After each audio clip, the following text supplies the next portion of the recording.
Alors, marin d'eau douce, t'aimerais pouvoir sortir sur l'eau sans rien préparer du tout? Non mais attends, et puis quoi encore? Salut à toutes et à tous et bienvenue dans ce mail des pratiques. Aujourd'hui, ce dont je vais te parler, c'est de la manière dont une sortie se prépare pour que tous les participants, que ce soit le skipper ou ses potes, puissent profiter au mieux d'une balade sur l'eau. Il s'agit pas de te parler de préparation météo ou de route, non, ça, on en parlera par ailleurs. Il s'agit de t'aider à dresser la liste des bonnes pratiques ou des choses à ne pas oublier pour que tout se passe bien. T'es prêt ? D'abord, tu vas essayer de trouver une date qui convienne pour la destination et l'activité que tu vises. Si, par exemple, tes potes et toi avaient envie de pêche à pied, autant privilégier, comme c'est le cas bientôt, une journée de grande marée. Si ton bateau peut se poser tranquillement sur le sable, on dit aussi beacher, tu auras alors de longues heures pour aller à la chasse aux crabes et aux autres homards, selon l'endroit où tu te trouves. Pour bien le faire, tu te procureras chez ton ship habituel une règle qui te permettra de savoir si ta prise respecte ou pas les limites minimales. Et quand tu descendras du bateau pour aller à pied sur le sable, tu te rappelleras qu'il faut faire un aller et un retour à une balade sur le sable. Donc, si la pleine mer est prévue pour, disons, dans 4 heures, à l'endroit où tu as mouillé, tu ne t'éloignes pas à plus d'1 heure de ton bateau. Ça fait 2 heures d'aller-retour, auquel t'ajoutes un moment pour s'arrêter et admirer le paysage, et puis ajouter un pied de pilote parce qu'on n'est jamais trop prudent. Je te promets que les mecs de la SNSM et ceux du Cross seront super heureux de ne pas avoir à venir te chercher parce que t'es encerclé par la marée. Second point à ne pas négliger, la boisson. J'ai, en ce qui me concerne, tendance à être un peu trop prévoyant pour ce qui est de l'eau. Tu peux donc te permettre d'être un peu moins parano que moi. Je compte 3 litres d'eau de boisson par personne et par jour. Ça permet à tout le monde de se laver les mains, de boire et d'avoir une marge de sécurité.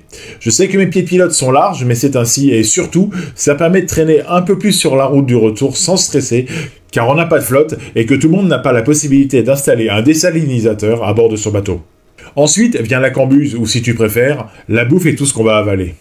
Ça va sans dire, avec la chaleur, je te recommande la glacière, électrique idéalement, pour transporter ce que vous allez manger. Tu compteras de quoi manger 3 repas par personne et par jour. Pourquoi pas 2? Parce que sur un bateau, on grignote, et on a vite fait de voir les stocks diminuer parce qu'on prend un apéro au cours duquel on attaque le saucisson, ou encore les chips qui initialement étaient prévus comme des entrées pour un repas. Pense ainsi à dire à tes potes de prévoir une tenue de rechange.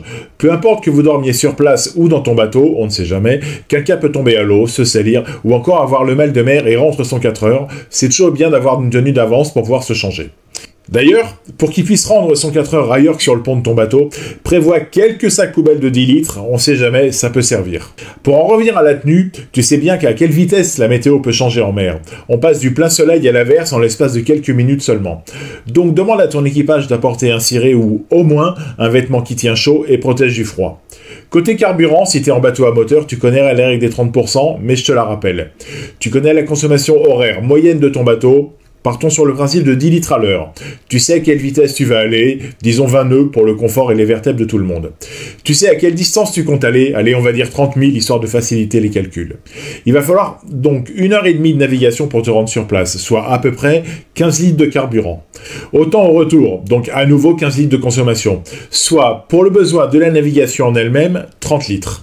Tu ajoutes à ce calcul 30% de marge de sécurité, car les courants, le vent, la route, le besoin d'une assistance apportée à un autre bateau et tout un tas de facteurs que tu ne maîtrises pas peuvent se pointer. Ainsi, dans l'exemple que je t'ai cité, ce sont 40 litres de carburant que tu dois prévoir juste pour faire cet aller-retour. Et la question à te poser, est-ce que tu as les jerrycans, le réservoir ou la nourrice suffisant pour ton bateau ? Encore moins amusantes, les questions de catégorie de bateau, de capacité et ton armement de sécurité.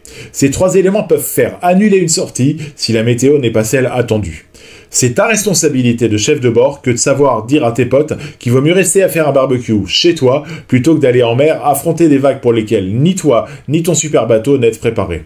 Ta responsabilité de chef de bord, c'est aussi de t'assurer d'être le relou de service en faisant porter aussi longtemps qu'il y a de l'eau sous le bateau et par tous les équipiers, enfants compris, le gilet de sauvetage. Et aussi d'avoir montré au moins débile de tes potes comment s'y prendre pour revenir vers toi dans le cas où toi, le chef de bord, tu tombes à l'eau.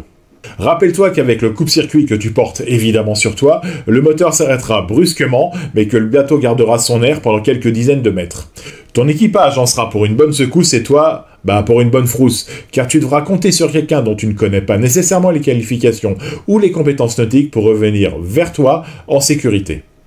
Au passage, ce skipper de secours, tu lui auras aussi appris les rudiments de la VHF que tu as à bord, qu'elle soit portable ou fixe, histoire qu'il puisse appeler des secours au besoin sur le canal 16. Dernier point à penser en amont, la boisson alcoolisée. Bien ou mal, ce n'est pas là la question.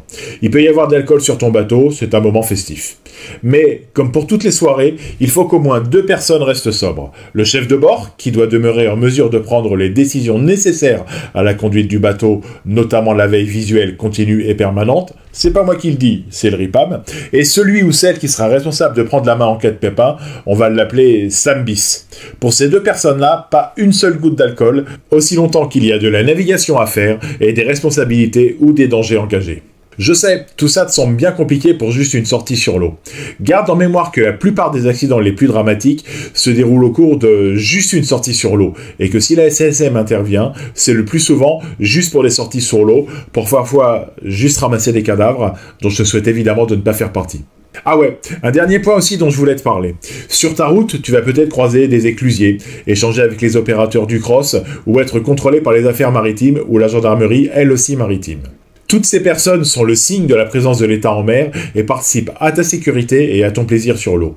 Donc un minimum de correction, de politesse, un peu comme à la caisse de ton supermarché préféré, ne fait pas de mal et montre que tu estimes comme il le faut le professionnalisme de toutes ces personnes.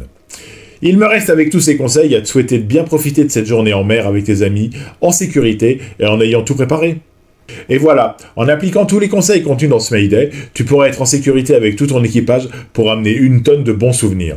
N'hésite pas à republier et liker ce post et à t'abonner à ma chaîne pour rester informé de l'actu et des nouveautés qui concernent la mer et le nautisme. Et si jamais t'es déjà sur l'eau en ayant tout préparé, je te souhaite du beau temps et bon vent! Tu aimes ce que tu viens d'entendre? Alors n'hésite pas à republier, à liker et à t'abonner à ma chaîne.